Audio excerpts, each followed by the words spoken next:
सुस्वागतम. रसिकांचं आणि आपल्या प्रमुख पाहुण्यांचं खूप खूप मनापासून स्वागत करते.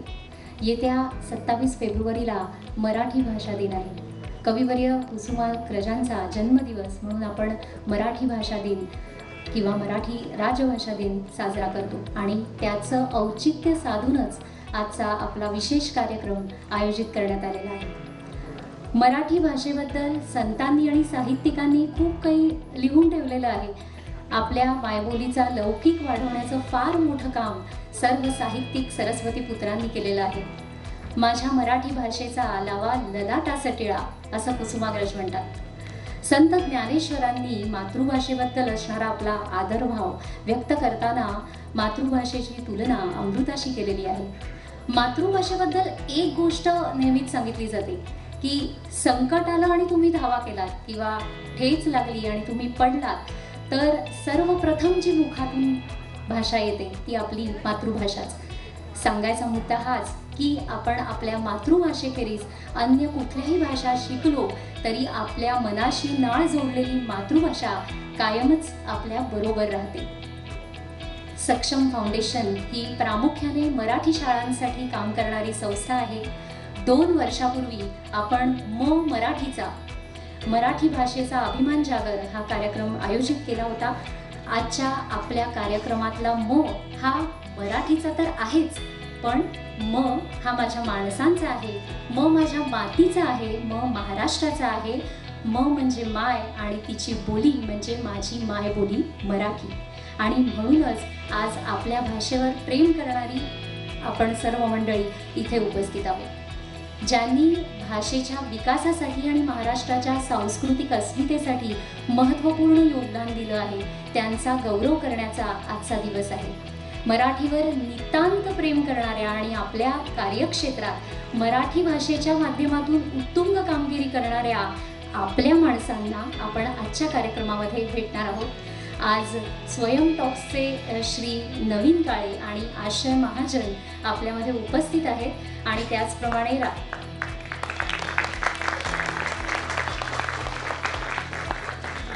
त्याचप्रमाणे राष्ट्रीय पुरस्कार विजेते संगीतकार दिग्दर्शक डॉक्टर सलील कुलकर्णी यांनाही आपण आजच्या कार्यक्रमात भेटणार आहोत.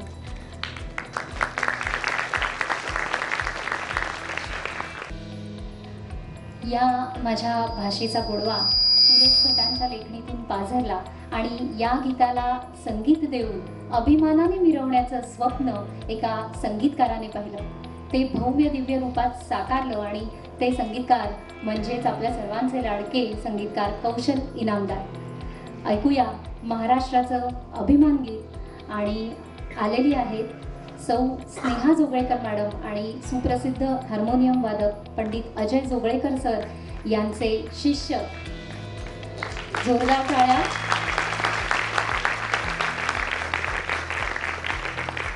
मी मगाशीच म्हटलं की त्यांची ओळख मी तुम्हाला नंतर करून देईन, तर आता करते. साईशा म्हात्रे, सरीन म्हात्रे, इर्षिता सेठ, कृती जवळकर, शर्वरी गोखले, अन्विता राव आणि ऋषिका पाटील. आणि हे गाणं बसवण्यासाठी जिने मदत केली ती कौशिकी जोगळेकर, अजय सर आणि स्नेहा मॅम यांची कन्या, तिचेही खूप खूप आभार.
प्रवासाची गोष्ट सांगणाऱ्या या दोन पाहुण्यांची ओळख मी एका छोट्याशा गोष्टीतूनच करून देते. गिरगावातला मध्यमवर्गीय आणि मराठमोळ्या कुटुंबात वाढलेला मुलगा, अभ्यासात हुशार, आजूबाजूचं सामाजिक आणि सांस्कृतिक पोषक वातावरण, शालेय शिक्षण झाल्यावर कायद्याचं शिक्षण घेतो आणि मग एका नामांकित कंपनीत रुजू होतो, स्थिर स्थावर होतो. इथपर्यंत त्यांचं आयुष्य तुमच्या आमच्यासारखंच आहे. पण त्यानंतर एका वेगळ्या प्रवासाला सुरुवात होते. या प्रवासात भेटणाऱ्या माणसांमधलं असामान्यत्व त्याला खुणावतं आणि हे जगासमोर आणलं पाहिजे. ही माणसं स्वतःबद्दल बोलली पाहिजे असं प्रकर्षाने जाणवू लागतं. त्यांना एक असा मंच उपलब्ध करून दिला जातो जिथे ते त्यांची स्वतःची गोष्ट सांगतील आणि तो मंच म्हणजेच स्वयं टॉक्स. इथेच खरं स्वयं सुरू होतं. इथे आलेल्या माणसांच्या गोष्टींमधून अनेकांना प्रेरणा मिळते, अनेकांचं अर्थकारण आणि समाजकारण बदलतं, अनेकांमध्ये अंतर्बाह्य बदल घडतात. स्वतःच्या अस्तित्वाचा म्हणजेच स्वयंचा शोध घेताना ही चळवळ आता वयम म्हणजे आम्ही सारी अशी झाली आहे असं म्हणायला काही हरकत नाही. आणि तेच स्वयं टॉक्सचं खरं यश आहे. या गोष्टीतल्या त्याचं हे काम चालू असताना त्याचा एक चार्टर्ड अकाउंटंट मित्र त्याचं हे काम जवळून पाहत असतो. कधी कधी आपल्या मित्राबरोबर स्वयंच्या वक्त्यांना भेटायला जात असतो. त्यालाही त्याच्या नोकरीत व्यवसायात आलेला साचेबद्धपणा नको असतो आणि मग आपल्या मित्राच्या व्यवसायातली आर्थिक बाजू सांभाळण्यासाठी आपल्या ज्ञानाचा उपयोग होईल म्हणून तो सुद्धा स्वयंमय होतो. या गोष्टीतल्या गाळलेल्या ज्या जागा आहेत त्याच्यामध्ये खूप मोठा प्रवास आहे आणि तोच प्रवास आपण आज जाणून घेणार आहोत. आणि त्यासाठी मी मंचावर आमंत्रित करते स्वयं टॉक्सचे श्री नवीन काळे आणि श्री आशय महाजन यांना. त्या विनंतीला मान देऊन तुम्ही इकडे आलात म्हणजे आम्ही खरंच भाग्यवान आहोत. आपल्या या स्वयं टॉक्सच्या प्रवासाला सुरुवात करताना एक प्रश्न मनात येतो की तो म्हणजे आपण असं म्हटलं की मध्यम वर्गीय मराठमोळा मुलगा की एक चौकट आपल्या डोळ्यासमोर येते की हा मुलगा शिकणार, मग पुढे नोकरी करणार, स्थिर स्थावर होणार आणि मग पुढे चांगल्या संधी मिळाल्या तर पुन्हा पुढे नोकरीच करणार. तर स्थिर स्थावर झाल्यावर ही चौकट तुम्ही मोडली आणि एका वेगळ्या प्रवासाला सुरुवात केली. तर तेव्हा मनात काही साशंकता होती का? नमस्कार. सर्वप्रथम सक्षमचं मनापासून आभार मानतो, सुगम आणि सर्व गोरेगावकर मंडळी, कारण हे नंतर बोलता येत नाही, तो एकदा फ्लो सुरू झाला की, त्यामुळे आधीच मनापासून सगळ्यांचे आभार. प्रश्नाकडे येतो तुमच्या. मला असं वाटतं की आत्ता जो तुम्ही एक शब्द वापरला की मध्यमवर्गीय चौकट, तर मला असं थोडंसं वाटतं की स्वयं सुरू करण्यामागे या मध्यमवर्गीय चौकटीचाच उपयोग झाला. कारण ती फक्त चौकट नसते, एक मध्यमवर्गीय संस्कारात सुद्धा आपण वाढत असतो. आणि मला असं वाटतं की ते जर संस्कार झाले नसते तर कदाचित स्वयं निर्माण झालं नसतं असं मला वाटतं. आणि मी पुढे जाण्याआधी थोडंसं इतिहासात जातो, मी भूतकाळात जातो आणि माझं पालनपोषण आणि काय संस्कार झाले म्हणून हे सगळं झालं हे मुद्दामून सांगतो. माझं लहानपण गिरगावात गेलं आणि गोरेगाव जयप्रकाश नगर म्हणजे गिरगावचं रेप्लिक आहे, म्हणजे कॉपी आहे. मध्ये मध्ये इंग्लिश शब्द चालते ना, अक्षरशः कॉपी आहे. आणि मी गिरगावात लहानाचा मोठा झालो, अगदी चाळीत लहानाचा मोठा झालो, एका मराठी माध्यमाच्या शाळेत लहानाचा मोठा झालो. आणि लहानपणीचं सगळं वातावरण तुम्हाला माहिती आहे की गिरगावातल्या चाळीत काय असतं, सगळीच घरं आपली असतात आणि सगळे उत्सव असतील, सगळे सण असतील, हे सगळ्यांचे असतात. तर अशा वातावरणामध्ये माझे आई वडील, माझे वडील आज आले तिकडे, अनिल काळे.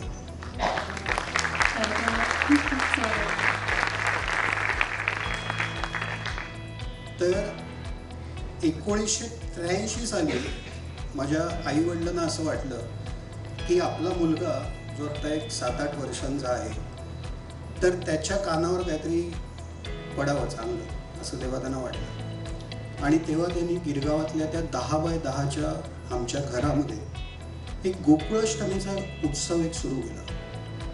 आणि माझ्यामध्ये हा एक माझ्या आयुष्यातलं सगळ्यात मोठं वळण होतं.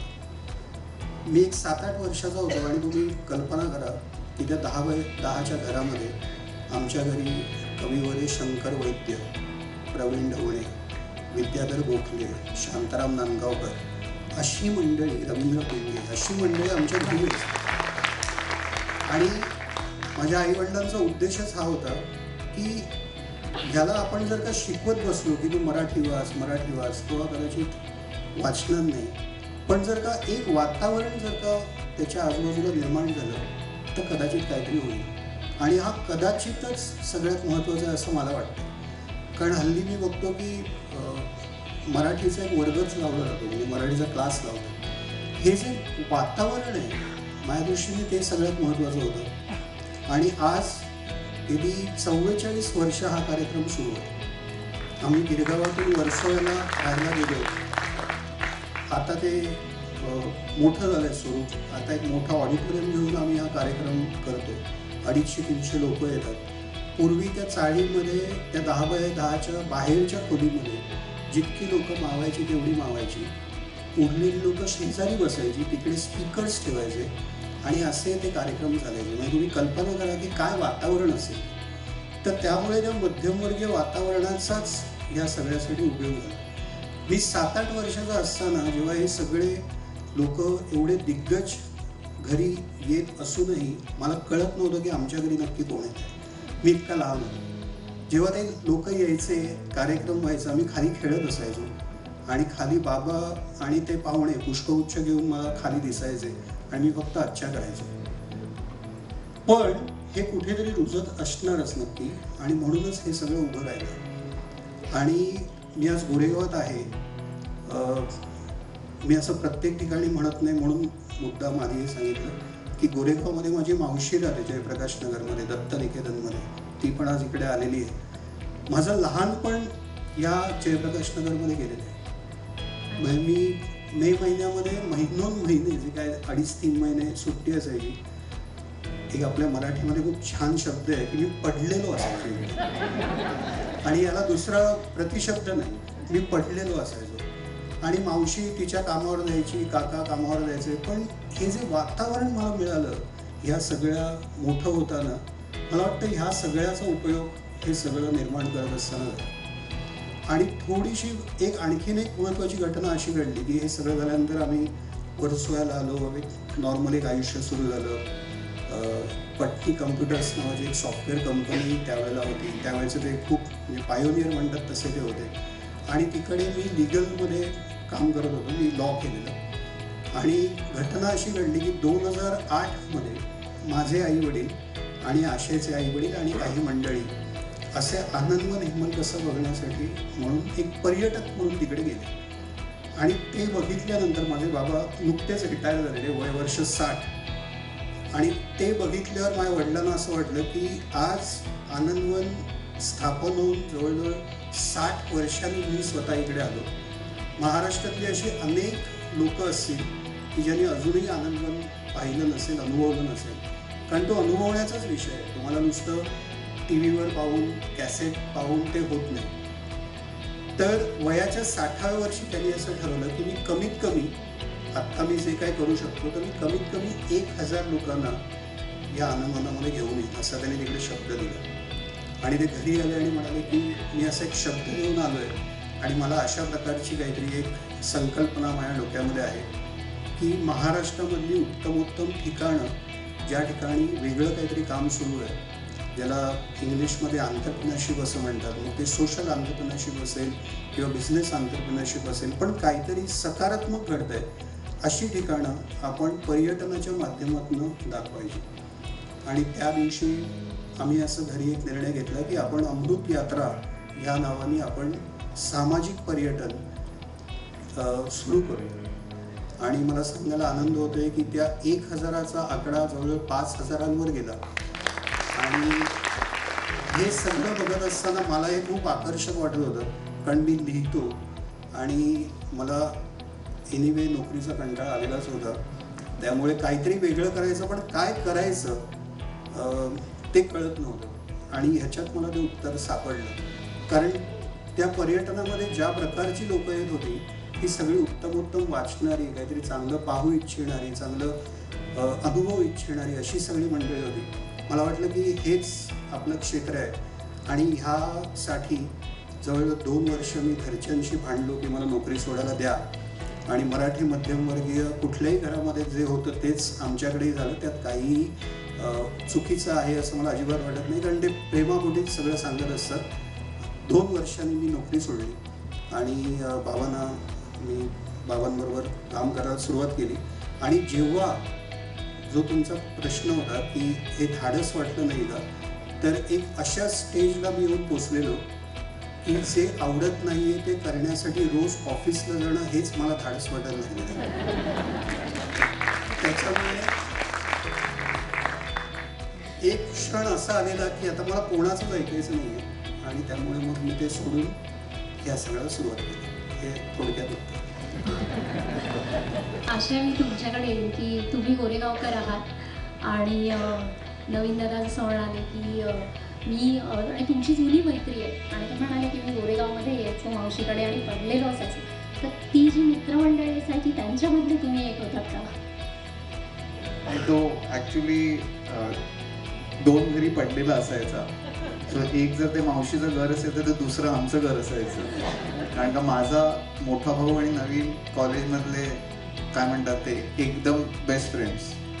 आणि त्या काळात असं असायचं की नवीन आमच्याकडे घरी येणं रेग्युलरली असायचं. आणि जसं त्यांनी सांगितलं की तो लिहितो किंवा त्याचं लिखाणाकडे आणि ह्या सगळ्याकडे भरपूर कल आहे.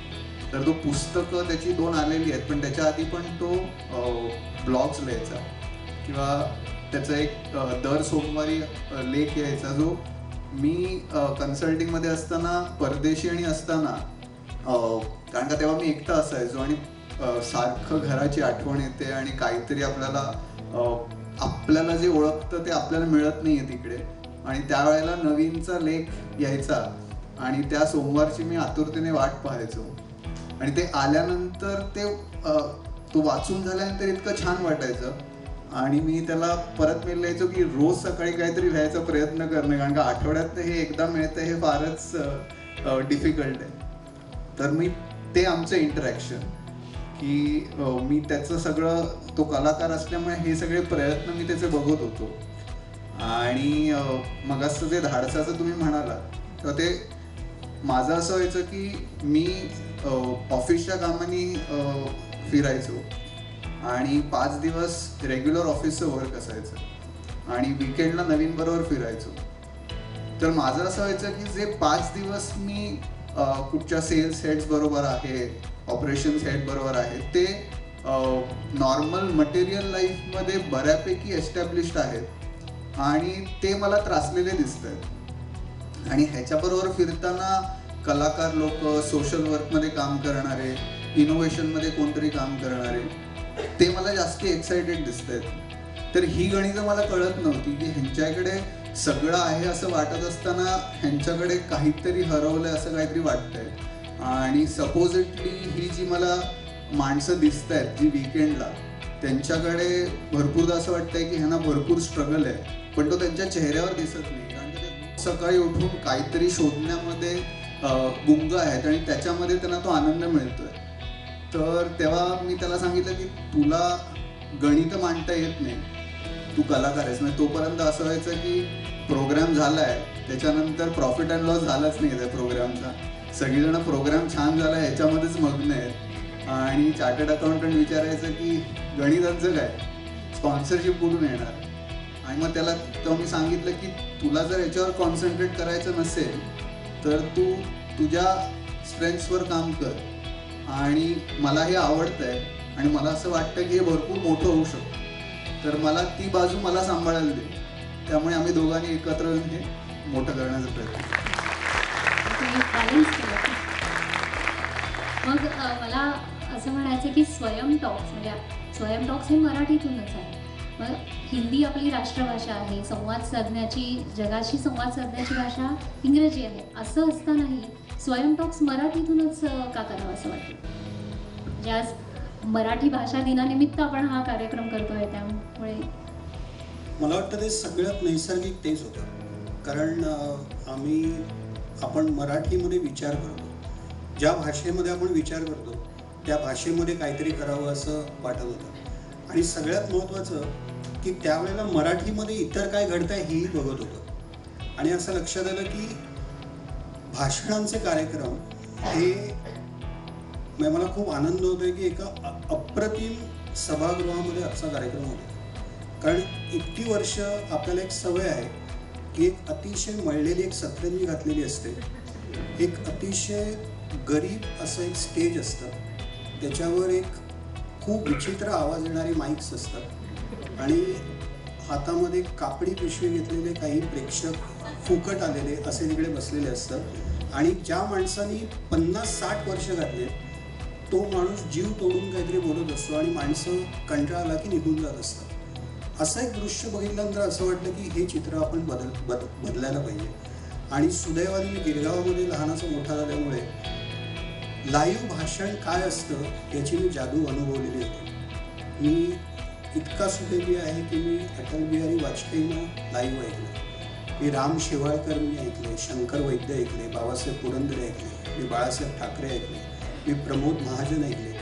आणि असं एक लक्षात आलं की लाईव्ह भाषणाला काही पर्यायच नाही. तुम्ही काही यूट्यूब आणा किंवा काही आणा, त्या लाईव्ह भाषणांमध्ये जो समोरचा सगळा प्रेक्षक असतो त्या सगळ्या प्रेक्षकांचा मिळून एक प्रेक्षक होतो. आणि ही जी जादू आहे ही फक्त लाईव्ह भाषणांमध्येच होऊ शकते.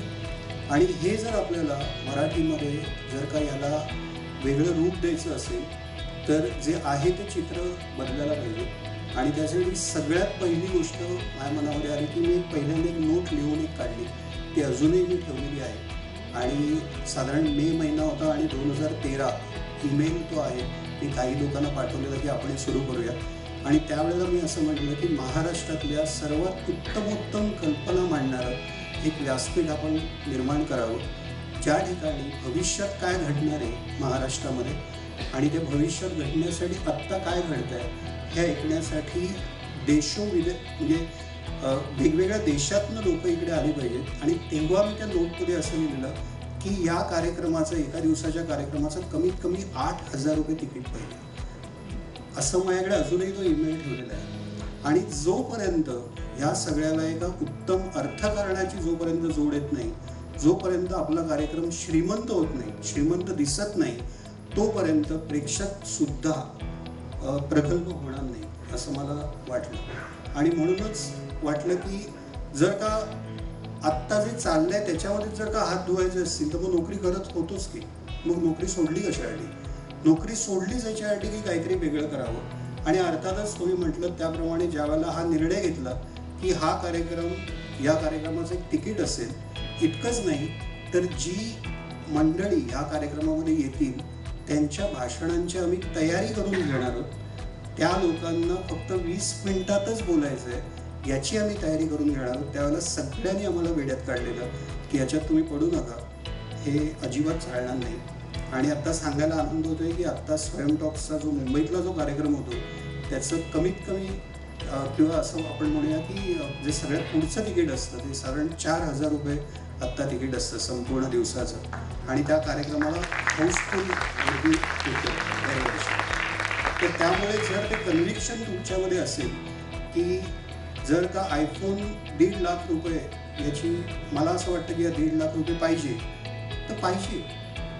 तसंच आहे की जर का मला वाटतं की माझा कार्यक्रम त्या दर्जाचा आहे तर त्या कार्यक्रमाची मी एक किंमत लोकांकडनं जर घेणार असेल तर एक उलटी जबाबदारी पण माझ्यावर येते की त्या दर्जाचा तो झाला पाहिजे. आणि मग त्या दृष्टीने ती जबाबदारी येऊन ते घडतं. तू आत्ताच म्हणालास की स्वयं टॉक शो हा हाऊसफुल असतो, पण मग तरुण वर्ग जो 20-30ला आहे तर हा कार्यक्रमाला जन्नत, म्हणजे नेहमी असं आपण बघतो की व्याख्यान किंवा टॉक शो किंवा चर्चासत्र असं असेल तेव्हा ही तरुण मंडळी त्याकडे पाठ फिरवतात. पण स्वयं टॉक्सचा काय अनुभव आहे? कॉन्शियसली आम्ही तोच प्रयत्न केला की जर तरुण पिढीला ह्या कार्यक्रमाकडे आकर्षण आणायचं असेल तर त्याचं प्रेझेंटेशन पण तसंच असलं पाहिजे. सो त्या दृष्टीने आम्ही फक्त त्या दिवशीच्या कार्यक्रमावर कॉन्सन्ट्रेट करत नाही, तर आम्ही पूर्ण वर्षभर कॉलेजेसमध्ये जाऊन इतर जिकडे यंग मुलांबरोबर आम्हाला इंटरॅक्शन करायला मिळेल ते इंटरॅक्शन्स आम्ही कंटिन्यूअस करत असतो. आणि मला असं वाटतं की जर त्यांना ते भावलं तर तरुण वर्ग नक्कीच येतो. म्हणजे आता मुंबईच्या कार्यक्रमाला 700चं ऑडियन्स होतं, त्यातले 250 यंग मुलंच होती. त्यामुळे ते यंग मुलं कसे येतील त्या कार्यक्रमाला त्याच्यासाठी पण तुम्हाला प्रयत्न करायला लागणार. त्याच्यासाठी तुम्हाला कम्युनिकेशन चॅनल्स त्यांच्याबरोबर ओपन करायला लागणार, त्यांना ते दाखवायला लागणार. आणि थोडंसं आता सोशल मीडिया किंवा जे आपलं यूट्यूब आहे, इंस्टाग्राम आहे, तर तिकडे पण आपल्याला तेवढा एफर्ट घ्यायला लागणार की तो कार्यक्रम तिकडे यूट्यूबवर पण कसा दिसतोय, इंस्टाग्रामवर पण कसा दिसतोय, तर तिकडनं तो यंग जनरेशन जास्ती आकर्षण त्याला मिळतं. आणि किती जरी म्हटलं तरी तिकडे जर आपलं फुटप्रिंट असेल तर त्यांना ते कोरिलेट व्हायला होतं की थोडंसं गमतीशीर की जोपर्यंत आम्हाला यूट्यूबचं ते बटन मिळालं नव्हतं, घरी आमच्या मुलांना पण त्याची किंमत नव्हती. त्याशी ते यूट्यूबचं बटन आलं त्याची बाबा एकदा तरी ते यूट्यूब बटन बरोबर मला फोटो काढायला दे. आणि ही आत्ताची रियालिटी असेल तर त्याप्रमाणे आपल्याला त्यांच्याबरोबर काम करायला लागणार. स्वयं टॉक्स म्हणजे ॲप तर आहेच, स्वयंचा ॲप आहे, यूट्यूब आहे, रील्सद्वारे पण तुम्ही महत्त्वाचे जे कंटेंट आहे ते लोकांपर्यंत पोचवत असता. पण मग असं कुठलं माध्यम आहे की ज्यामध्ये अजून स्वयं टॉक्स यायचं आहे किंवा आलेलं आवडेल? मागच्या वर्षी आम्ही फारच काय म्हणतात ते धाडसी प्रयत्न केला. म्हणजे आम्ही फिल्म्समध्ये आलो आणि काही विषय असे होते की ज्याचं जी भव्यता होती ते कितीही गेलं तरी त्या टॉक्समधनं किंवा पॉडकास्टमधनं समोर लोकांच्या समोर आणता येणार नव्हतं. सो त्यामुळे आम्ही मागच्या वर्षी अभिमानास्पद महाराष्ट्र म्हणून वेब सिरीज आणली आणि त्याचे 4च एपिसोड आत्ता आम्ही करू शकलो. आमच्याकडे 30 स्टोरीज अशा आहेत ज्याच्यामध्ये आम्हाला ते काम करायचं आहे. सो ते मला असं वाटतं की जे मूवीचा जो फॉर्मॅट आहे किंवा वेब सिरीजचा फॉर्मॅट आहे आणि थोडंसं आमचा कल असा आहे की तिकडे सगळ्या रिअल लाईफ स्टोरीजच येणार आहे. तर त्या प्लॅटफॉर्मवर म्हणजे स्वयंच्या प्लॅटफॉर्मवर कुठची फिक्शनल स्टोरी येणार नाही. तर रिअल लाईफ स्टोरीमध्ये पण इतक्या इंटरेस्टिंग स्टोरी अजून आम्हाला सांगायच्या आहेत. सो तो एक फॉर्मॅट आम्हाला अजून एक्सप्लोअर करायचा. एक थोडंसं एक माध्यम म्हणून विचारलं म्हणून एक ॲड करतो की आत्ता स्वयं टॉक्सचे कार्यक्रम होतात, तुम्ही यूट्यूबवर बघू शकता किंवा ॲप आहे यावर तुम्ही बघू शकता. पण जर विचारलं तर स्वयं टॉक्सचे विमानांमध्ये दिसलं पाहिजे. म्हणजे इन फ्लाईट एंटरटेनमेंट जे आपण म्हणतो त्याच्यामध्ये स्वयं टॉक्सचा एक पर्याय तिकडे पाहिजे आणि ते सर्व भाषांमध्ये अवेलेबल उपलब्ध असायला हवं. इतकंच नाही तर एअरपोर्ट्स असतात किंवा रेल्वे स्टेशन्स असतात, तर जर तुम्ही बघितलं तर माणसं नुसती बसलेली असतात. जर का तिकडे एक स्वयं टॉक्सचं जर काही किऑस्क असेल तर त्या ठिकाणी लोकांना तिकडे जाऊन एक 5 मिनिटं का होईना एक छान विचार, लोकांना एक पॉझिटिव्ह विचार त्यांना ऐकता आला पाहिजे. आणखी एक स्वप्न आहे आणि ते नक्कीच पूर्ण होणार आहे की मुंबई पुणे हायवेवर एक असं होर्डिंग पाहिजे स्वयं टॉक्सचं, जिकडे दर 15 दिवसांनी तुम्हाला एक नवा माणूस किंवा एक नवी व्यक्ती त्याची ओळख तुम्हाला होईल. जर का आपण राजकीय पुढाऱ्यांचे चेहरे बघतो तर शास्त्रज्ञ, कलाकार, इनोव्हेटर यांचे पण चेहरे दिसायलाच हवे आणि म्हणूनच ते घडणार आहे. मला आणखी एक माध्यम सुचवावं असं वाटतंय, स्वयं टॉक्स TV वर सुद्धा आलं पाहिजे. कारण सगळ्या मालिका आणि त्याच भांडणं आणि हे सगळं बघण्यापेक्षा ही जी एक चळवळ सुरू झाली आहे ती खरं तर TV वर दिसली पाहिजे आणि खरंच लवकरच ती सुद्धा संधी आम्हाला बघायला मिळाली. तू त्या म्हणजे होर्डिंग्सवर एक माणूस दिसला पाहिजे असं म्हणालास, पण मग हीच माणसं जी स्वयं टॉक्समध्ये येतात त्यांना तुम्ही कसं घेता? म्हणजे तुम्ही त्यांच्यापर्यंत जाता आणि आधी सुरुवातीच्या काळात कदाचित तुम्ही त्यांच्यापर्यंत पोहोचला असाल, पण आता मला वाटतं लोकच म्हणतात की मला स्वयंमध्ये यायचं आहे. तर मग आता कदाचित तुमचा प्रवास सोपा झाला असेल असं म्हणायला हरकत नाही. आणि मला असं विचारायचं आहे की जर तो सोपा झाला असेल तर काही वेटिंग लिस्ट वगैरे असते का? जवळजवळ 250 लोक आता वेटिंग लिस्टमध्ये आहेत आणि म्हणूनच हा प्रवास उलट जास्त कठीण होत चाललाय असं मला वाटतं. पूर्वी ते खूप सोपं होतं की पूर्वी आम्ही एक 6-7 लोक निवडायचो आणि तो त्या दिवशीचा कार्यक्रम झाला की मग पुढच्या वर्षी. पण आता एक तर काय होत आहे की नेटवर्क किंवा आपल्या एक चांगल्या लोकांचं एक प्रभावी लोकांचं एक नेटवर्क झालं आहे की ज्यांना काही वेगळं काही दिसलं की ते आम्हाला लगेच कळवतात की ही व्यक्ती स्वयं टॉक्सवर आली पाहिजे. तर एक व्यवस्थित एक त्याची एक्सेल शीट आहे ज्याच्यामध्ये अशी कोणी नवी व्यक्ती कळली की लगेच ती व्यक्ती त्यामध्ये ॲड होते. अनेक लोक तुम्ही म्हणालात त्याप्रमाणे फोन करतात किंवा ईमेल करतात की आम्हाला स्वयं टॉक्सवर बोलायचं आहे. त्यामुळे अशा लोकांचीही संख्या आता वाढते. त्यामुळे ती आता 250 लोकांची वेटिंग लिस्ट आम्ही त्यांना तेवढंच सांगतो की ती त्याप्रमाणे ते होईल. आज तुम्ही फोन केल्यानंतर लगेच पुढच्या महिन्यामध्ये तुम्ही स्वयं टॉक्सवर याल असं नसतं. याचं कारण जवळजवळ 5 ते 6 महिन्याची तयारी या सर्व वक्त्यांना करावी लागते आणि त्यानंतरच ते स्टेजवर बोलायला येतात. मग ते वक्ते हे कार्यक्रमाचे खरे हिरो आहेत. मग ते जे बोलतात तेच आपण सगळेजण ऐकतो. मग त्यांची तयारी तुम्ही कशी करून घेता? म्हणजे इतकं सुंदर छान ते बोलतात, कारण सगळ्याच माणसांना असं स्टेजवर बोलायची म्हणजे सवय नसते. आज मराठी भाषा दिन आहे म्हणून मुद्दाम सांगतो की आपण मराठी माणसं आणि मुळामध्येच आपण भारतीय माणसं आपण इकडचं तिकडचं खूप बोलतो आणि त्यात अजिबात गैर आहे असं मला अजिबात वाटत नाही. तो आपला स्वभाव आहे.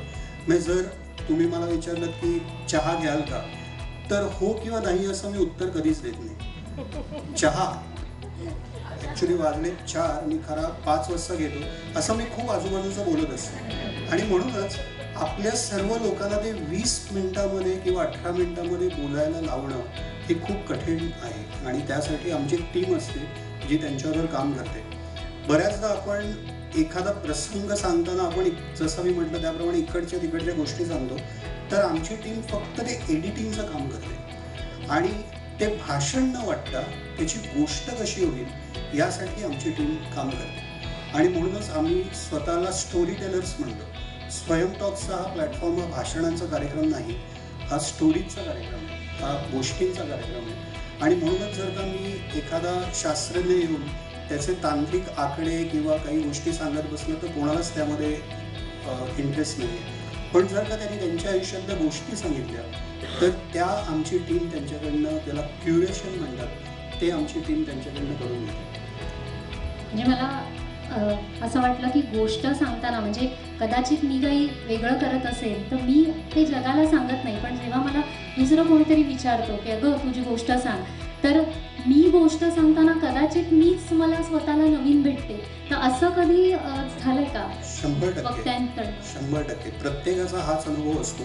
कारण जी व्यक्ती ज्या क्षेत्रामध्ये काम करत असते तर त्या व्यक्तीसाठी त्यांनी केलेल्या ज्या काही गोष्टी असतात किंवा अचिव्हमेंट्स असतात या काही त्याला ग्रेट वाटत नसतात आणि म्हणूनच आमच्या टीमचं काम असतं की त्यांच्याकडनं भरपूर ऐकणं. जवळजवळ 5 ते 6 तास ऐकल्यानंतर आम्हाला लक्षात येतं की ती व्यक्ती कशी बोलते, त्याला ते मांडता येत आहे का, त्याच्याकडे काय काय मटेरियल आहे सांगण्यासारखं. तर त्याप्रमाणे ज्या वेळेला लोकांना हे कळतं की आपण गोष्ट सांगू शकतो त्यावेळेला त्यांच्यासाठी खूप जबरदस्त रिअलायझेशन म्हणतो तसं असतं.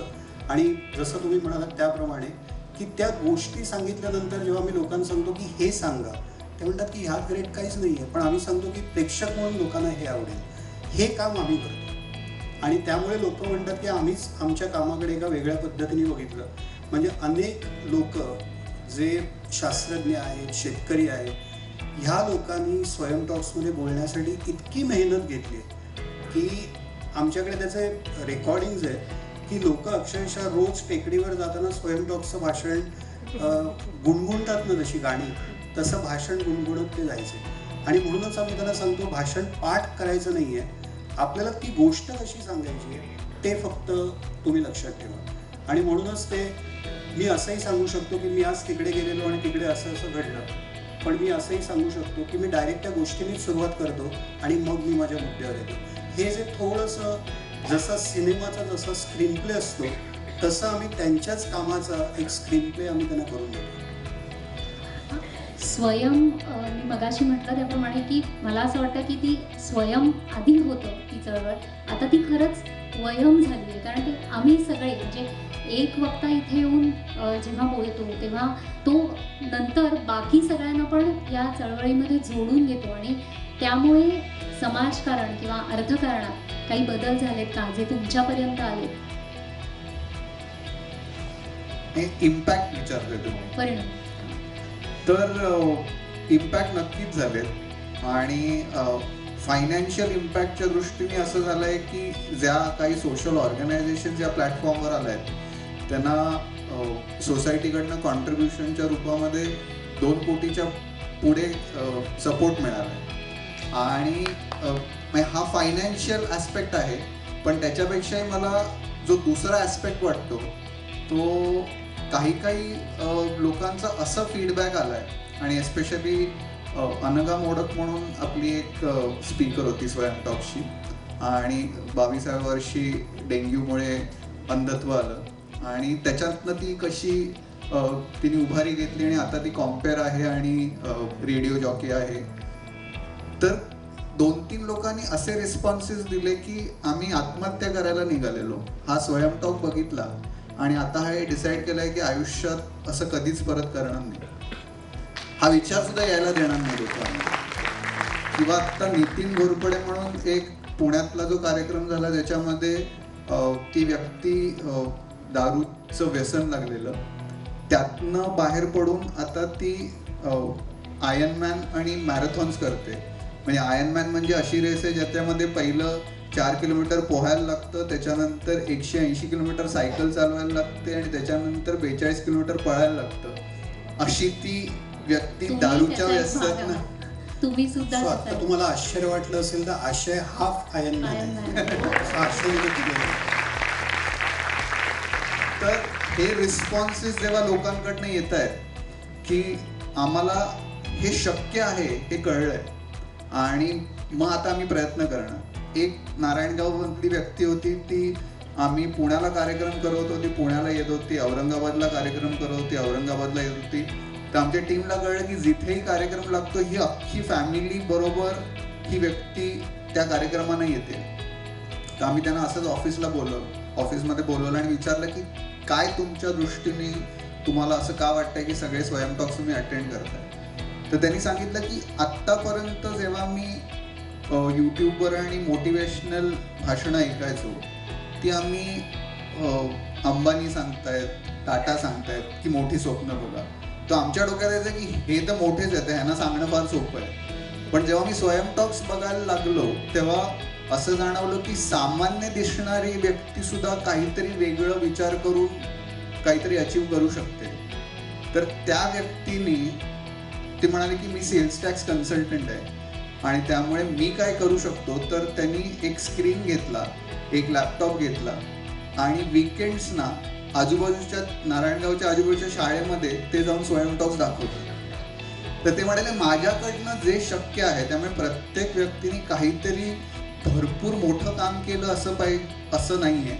तर मला आत्ता जे काही शक्य आहे ते सुरुवात केली पाहिजे आणि म्हणून ती स्वयंची जी टॅगलाईन आहे ती इतकी ॲप्ट आहे की परिवर्तनाची सुरुवात स्वतःपासून. त्यामुळे मला जे जमतंय ते आपण सुरू करूया पण ते पॉझिटिव्ह साईडला जाऊया.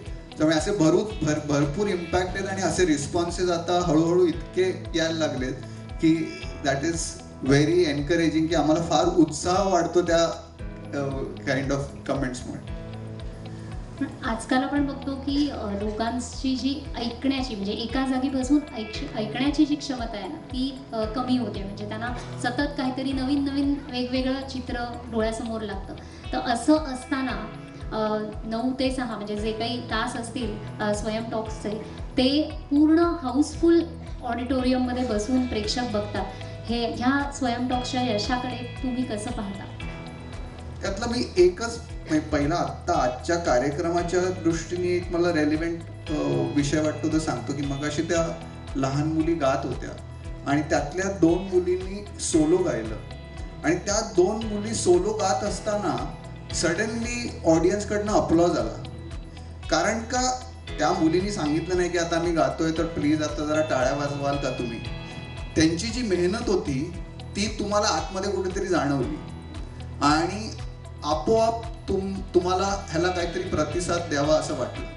त्यामुळे मला असं वाटतं की कुठच्याही कार्यक्रमाने, कुठच्याही परफॉर्मरनी, कुठच्याही ऑर्गनायझेशननी ती जर मेहनत दाखवली तुम्ही ते प्रेझेंट करत असताना, तर प्रेक्षक त्याला उत्स्फूर्त प्रतिसाद देतात आणि त्याच्यामध्ये कुठेही आजचा अटेन्शन स्पॅन काय आहे किंवा लोक इतका वेळ थांबतील का, हे जर मेहनत नाही घेतली आपण आणि त्यामुळे लिटरली आम्ही सांगतो की तो कार्यक्रम व्हायच्या आधी 2 दिवस मी, नवीन आणि अख्खी टीम तो कार्यक्रम जगत असते.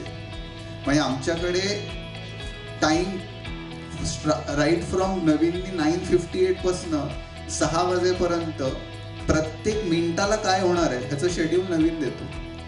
त्यामुळे प्रत्येक मिनिटाला कोण कुठे असणार आहे आणि ती व्यक्ती काय करत असणार आहे ह्याची प्रत्येक टीम मेंबरला क्लॅरिटी असते. म्हणजे लिटरली कुठच्या विंगेतनं कुठचा माणूस ती जी ट्रे घेऊन येणार आहे आणि त्यांनी कुठे उभं राहून तो ती ट्रॉफी त्या स्पीकरना द्यायची एवढं डिस्कशन होतं. त्यामुळे ते इतकं रिहर्स्ड असतं की त्या दिवशी तो परफॉर्मन्स वाटतो की कोणी असं मागे बघत नाही की ट्रॉफी कुठून येणार आहे. ज्याला ट्रॉफी द्यायची असते त्याला हे सांगितलं असतं की ह्या विंगेतनं ही व्यक्ती इकडे येऊन उभी राहणार, लाईट तिकडे ॲडजस्ट केलेला आहे आणि त्याच्यासाठी म्हणजे ऑडिटोरियमचं जे ज्या ऑडिटोरियममध्ये स्वयं होतं ते बऱ्यापैकी कॉस्टली आहे, पण हे सगळं करण्यासाठी आदल्या दिवशी पण ऑडिटोरियम घेतलं जातं. आदल्या दिवशी प्रत्येक स्पीकर येतो, त्याला तो माईक लावला जातो, त्याला सांगितलं जातं की तुमची एंट्री ह्या विंगेत नाही, तुम्ही ह्या स्पॉटला येऊन उभे राहणार आहात, तुम्हाला इकडे बघून बोलायचं आहे आणि ती तयारी करण्यासाठी आदल्या दिवस घेतला जातो. त्यामुळे ती जेव्हा तयारी लोकांना दिसते की पडदा उघडल्यानंतर, म्हणजे गमतीने एका व्यक्तीने नवीनला सांगितलेलं की नॉर्मली कार्यक्रमामध्ये जे मेन आयोजक असतात ते तुम्हाला बाहेर पण दिसतात, नंतर स्टेजवर दिसतात. नवीन काळे पूर्ण कार्यक्रमात कुठेच दिसत नाही. त्यामुळे तुम्ही एकदाही स्टेजवर न दिसता हा कार्यक्रम कसा घडवून आणता हा त्याला प्रश्न केला जातो. पण त्याच्या आधी सगळ्यांना, प्रत्येक टीम मेंबरला त्यांचं जे काम असतं ते चोख माहिती असतं आणि त्यामुळे मला असं वाटतं की जर तो परफॉर्मन्स दिसला तर लोक त्याला प्रतिसाद देतात. त्यात फक्त मी घ्यायला की जो मगाचा मुद्दा होता की अटेन्शन लोकांचं कमी झालं आहे. मला वाटतं की हे ना आपल्यावर रोज आदळत आहे की तुमचं अटेन्शन स्पॅन कमी झालं आहे. खरं नाही आहे तसं. आपण पूर्वी पण बघत होतोच की 3 तासाचा सिनेमा बघत होतो. कोविड आणि ह्या सगळ्यामुळे थोडासा परिणाम झाला असेल, मी नाही अजिबात म्हणत नाही आहे, पण लोकांना खरं दीर्घ काहीतरी ऐकायचं आहे आणि एक अशी वेळ येईल की लोक त्या 30 सेकंदाच्या रील्सला कंटाळतील, ऑलरेडी कंटाळलेलेच आहेत, त्यांना काहीतरी नवं हवं आहे. आणि एक स्वानंद किरकिरांचं एक खूप छान एक कविता होती, 2 ओळी होत्या की सोशल मीडिया म्हणजे काय झालं आहे तर बहुत कुछ पढ़कर भी शाम को अनपढ़ रह जाता हूँ असं त्यांचं होतं. मी जेव्हा रील्स बघतो तेव्हा त्या 1 तासामध्ये मी काय बघितलं हे जर तुम्हाला विचारलं तर तुम्हाला सांगता येणार नाही. मी जर पुस्तक वाचलं तर मी सांगू शकेन मी 1 तासात काय पाहिलं. तर आत्ता इकडे शुभदा चौकर आज आपल्यामध्ये आहेत. तर शुभदा चौकरांची मी मुलाखत घेतली पॉडकास्ट आणि ती सगळ्यात प्रदीर्घ मुलाखत आहे. म्हणजे तुम्हाला वाटेल की ती प्रदीर्घ म्हणजे 40 मिनिटाची 50 मिनिटं असेल, ती 4.5 तासाची मुलाखत आहे आणि ह्या सगळ्याला सगळ्यात जास्त प्रतिसाद आणि ती ऑडिओ आहे, ती व्हिडिओ पण नाही, पण सगळ्यात जास्त प्रतिसाद या शुभदाच्या मुलाखतीला आहे. त्यामुळे लोकांना हवं असतं, आपण फक्त देत नाही आहोत. पण म्हणजे मला तेच विचारायचं आहे की 4-5 तासाचा जो पॉडकास्ट आहे तो ऐकतात लोक. बर. आणि हा शुभदाताईचाच प्रश्न होता कारण ही मुलाखत घ्यायची म्हटल्यावर मी म्हटलं की शुभदाताई स्वयं टॉक्स शोमध्ये आलेली आहे, आपण तिलाही विचारूया की तुझ्याही मनात काही प्रश्न असतील तर सांग. एक अमित वर्मा म्हणून एक पॉडकास्टर आहे. जर तुम्ही इकडे पॉडकास्ट ऐकणारे असाल तर मुद्दाम स्पॉटिफायवर जा आणि Amit Varma the seen and unseen म्हणून त्याचा एक पॉडकास्ट असतो. दर सोमवारी त्याचा एक नवा एपिसोड येतो. गेली 7 वर्ष तो माणूस पॉडकास्ट करतोय. विश्वास ठेवा, तुम्हाला कदाचित ते ऐकून खोटं वाटेल, पण साधारण 8 तासाचे वगैरे पॉडकास्ट असतात. आणि त्याचा एक वर्ग आहे की हे बघतात, ऐकतात लोक. मी स्वतः ऐकतो, 8 तास सलग ऐकत नाही, मी 1-2 आठवडे ऐकतो, पण ऐकणारी लोक आहेत. त्यामुळे जर तुम्ही ह्यावर विश्वास ठेवलात आणि त्याप्रमाणे ते करत राहिलात तर नक्की त्याला प्रतिसाद मिळतो. आणि म्हणूनच त्यात मी थोडंसं ॲड करतो, आणि म्हणूनच त्या हट्टाने हे करत राहू नये. त्याची वेगवेगळी माध्यमं आणि वेगवेगळे फॉर्मॅट्स आपण करून बघावे. की 4 तासाचा जर का शुभदाचा जर का पॉडकास्ट असेल तर आमच्याकडे 1 मिनिटाचा पण रील आहेच की. आम्ही असं अजिबात म्हणत नाही आहोत की ते फक्त 4 तासाचेच पाहिजेत. वेगवेगळ्या माध्यमातली वेगवेगळी लोकं आहेत, त्या प्रत्येकासाठी स्वयं टॉक्सवर काही ना काहीतरी आहे. खरं तर खूप बोलायचं आहे, अजून खूप प्रश्न विचारायचे आहेत, पण आपल्याला वेळेचं बंधन आहे. पण पुढच्या 10 वर्षात स्वयं टॉक्सच्या वाटचालीकडे कसं पाहतो? मला वाटतं याची स्वयंची जो आर्थिक जबाबदारी बघतो त्यांनी जसं उत्तर द्यावं. एक तर स्वयं हे इंटरनॅशनली झालं पाहिजे, आणि हे स्वप्न मला 10 वर्षांचं मी जास्त हे करत नाही. मी हे पुढच्याच वर्षी कदाचित होईल, आणि पुढच्या वर्षी आम्ही थोडासा अजून एक धाडसी प्रयत्न करतोय की स्वयं आम्ही 10 शहरांमध्ये करतोय ह्याच वर्षात. सो प्रादेशिक भाषांमध्ये पण करणार का, म्हणजे विचार आहे का? विचार आहे, पण जसं मगाशी सांगितलं तसं प्रत्येक आम्हाला त्या कार्यक्रमाचा दर्जा तोच ठेवायचा आहे. आणि मी नेहमी, म्हणजे माझं आणि नवीनचं जेव्हा डिस्कशन होत असतं तेव्हा थोडेसे आम्ही त्या कासव आणि सशाच्या रेसमधले कासव आहोत, आणि त्या सशा आणि कासवच्या रेसमधली एक गोष्ट आपल्याला सांगितली नाही की नॉर्मली असं सांगतात की ते कासव जिंकलं, पण माझ्या दृष्टीने ते कासव कधीच जिंकू शकत नाही, कारण का त्या फायनल फिनिशिंग लाईनला ते कधी थांबलंच नाहीये, ते चालतच राहिले पुढे. आणि त्या दृष्टीने हे 10 वर्षांचा जो प्रवास आहे, तर पुढच्या 10 वर्षांनी आम्ही कुठे असू ते आम्ही ज्या पेसनी, ज्या क्वालिटीने आम्हाला काम करायचं आहे त्या क्वालिटीने आम्ही काम करत पुढे जाऊ. आणि त्या प्रत्येक वर्षी आम्हाला जे जे काही एक्सपेरिमेंट करावं असं वाटेल, आणि आत्ता इतके एक्सपेरिमेंट्स आमच्या डोक्यात कंटिन्युअसली चालू असतात, तर ते एक्सपेरिमेंट्स करत राहणं आणि त्याला न घाबरणं. आणि आम्हाला अजून एका माणसाने असं सांगितलं की तुमच्या सगळ्या प्लॅन्समध्ये आम्ही फार मोठं काम करणार आहोत, हे फार महत्त्वाचं आहे, अशी वाक्य न वापरता त्याला काहीतरी नंबर्स द्या तुम्ही, की आपल्याला भरपूरदा मी मगाशी जे आपल्या मराठी मध्यमवर्गीय चौकटीचा जो ॲडव्हान्टेज सांगितला त्याच्याबरोबर अजून एक आपल्याला थोडंसं विचार केला पाहिजे की इतर ज्या गोष्टी आपल्याला इतर लोकांकडनं शिकल्या पाहिजेत, की बिझनेस आम्ही ह्या गोष्टीचा व्यवसाय करतोय ह्याचं आम्हाला कधी असं वाईट वाटत नाही. भरपूरदा लोकांना सुरुवातीला वाटायचं की स्वयं टॉक्स हा NGO आहे आणि आम्हाला त्यांना कन्व्हिन्स करायला लागायचं नाही ही प्रोफेशनल ऑर्गनायझेशन आहे, आणि ह्याचा हेतू जरी फार चांगला वाटत असला तरी ही professional organisation, we are for a profit organisation. So ही सगळी गणितं डोक्यात चालू राहायला पाहिजेत, हे माझं एक्सपेक्टेशन. मागच्या वर्षी बँगलोरमध्ये कार्यक्रम केला, 550 मराठी माणसं तिकीट काढून कार्यक्रमाला आली, आणि याही वर्षी तो कार्यक्रम होणार. त्यामुळे अशाही म्हणाला त्याप्रमाणे महाराष्ट्राच्या बाहेर आणि देशाच्या बाहेर स्वयं टॉक्स होत राहील, आणि स्वयं टॉक्स थांबू नये यासाठी महाराष्ट्राच्या बाहेरची अशी साधारण 100 माणसं आहेत की यांनी सांगितलं तुम्ही काम करत राहा, आम्ही तुमच्या पाठीशी आहोत. आणि हेही सांगायला मला मुद्दाम आवडेल की यामध्ये अनेक अमराठी लोकंसुद्धा आहेत जे या मराठी भाषेवर प्रेम करत आहेत. त्यामुळे मराठी म्हणजे जो फक्त महाराष्ट्रीयन मराठी आहे तो नाही, मला वाटतं या भाषेवर प्रेम करणारा प्रत्येक माणूस हा मराठी. जाता जाता फक्त 2 प्रश्न, ज्याला आपण रॅपिड फायर राऊंड असं म्हणतो. तर नवीन तुमच्यासाठी की स्वयं टॉक्समुळे जास्त काय मिळालं, आर्थिक स्थैर्य का आत्मिक समाधान? आत्मिक समाधान. ओके.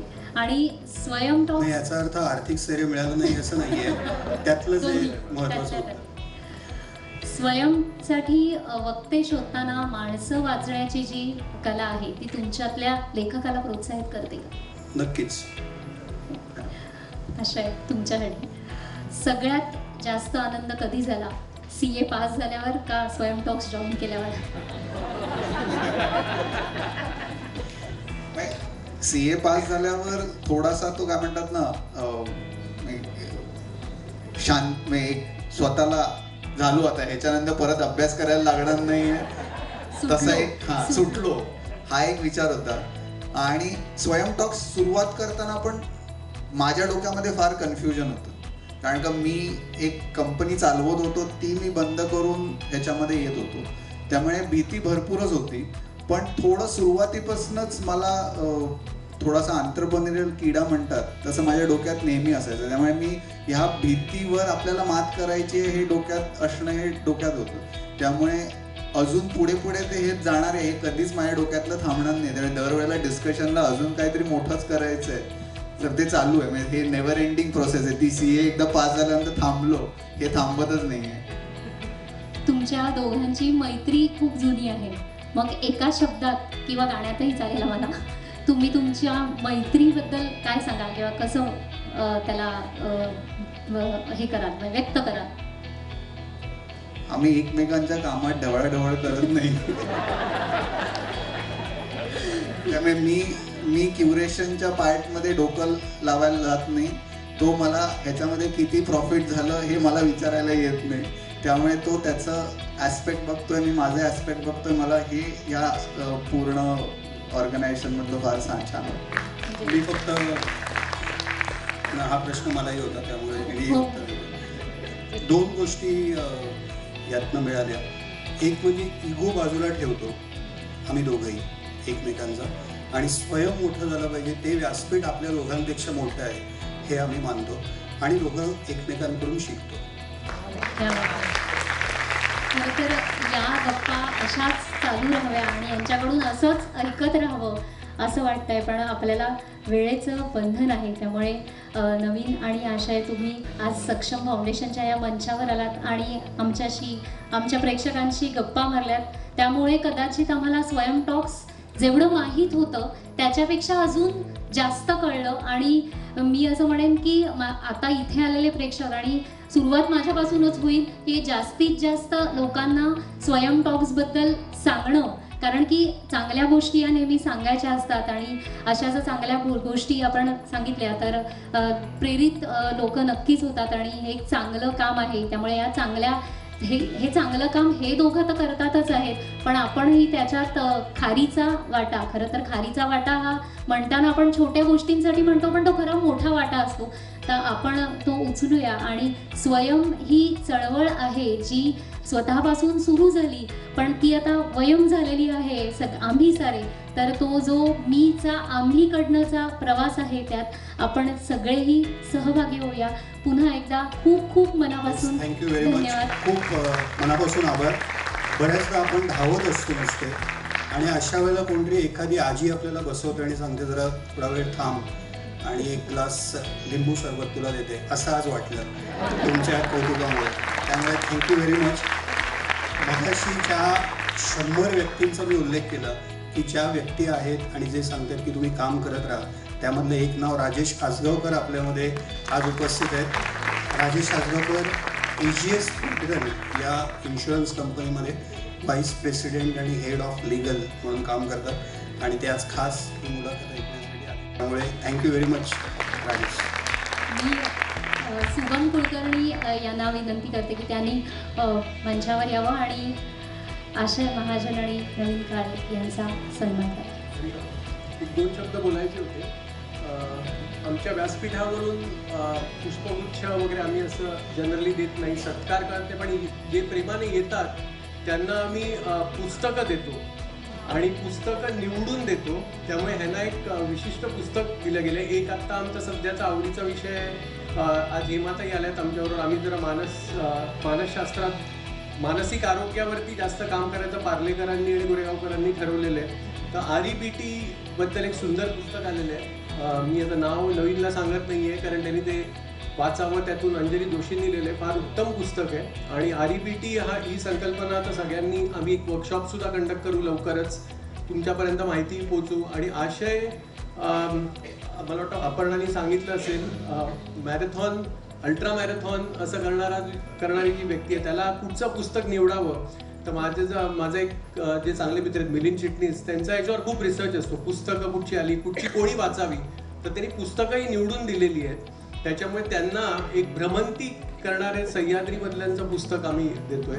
आणि मला थोडंसं एक मिनिटच सांगायचं होतं की नवीनला बोलण्याचं मूळ कारण असं होतं की माझे शिक्षक, आमचे जे शिक्षक आहेत ते इंटिरियर शाळांमध्ये शिकवत असतात. तिथे स्वयं टॉक्स ऐकून त्यांना खूप प्रेरणा मिळते. की जव्हारच्या एका शिक्षकाने मला सडनली कोविडच्या मध्ये फोन केला होता की सर मी ही मुलाखत ऐकली आणि त्यानंतर मी खूप नर्वसनेस होता मला, तो माझा गेला. आणि आज फक्त मला एक प्रॉब्लेम असा होणार आहे की बरेच शिक्षक आमचे इनोव्हेटिव्ह काम करत असतात. शाळेत दिवे नसतात, बाकडे नसतात, तरी ते बिचारे प्रयत्न करून वेगवेगळ्या पद्धतीने, टॉयलेट्स नसतात. तर आज ते टीचर्स आले नाही आहेत कारण परीक्षा सध्या चालू आहेत. तर ते आता हे बघून मला नक्की म्हणतील की आम्हाला स्वयंच्या प्लॅटफॉर्मवर पोहोचवता येईल का. तर तेही उत्तर मला मिळालं, अरे 250ची वेटिंग लिस्ट आहे किंवा आपल्याला काहीतरी भव्य दिव्य अजून करावं लागेल. तर होपफुली आमचा एखादा शिक्षक श्रीकांत पाटलांसारखा किंवा आमचे अनिल सोनावणे, बरेच शिक्षक आहेत, खूप इनोव्हेटिव्ह काम करतायत आणि कन्स्ट्रेंट्स आहेत त्यांच्याकडे सगळे, तरी सुद्धा त्याच्यातून ते पुढे जात आहेत आणि मुलांना पॉझिटिव्ह. तर होपफुली आमचा एखादा शिक्षक सक्षमच्या थ्रू स्वयं टॉक्समध्ये कधीतरी यावा ही इच्छा. धन्यवाद.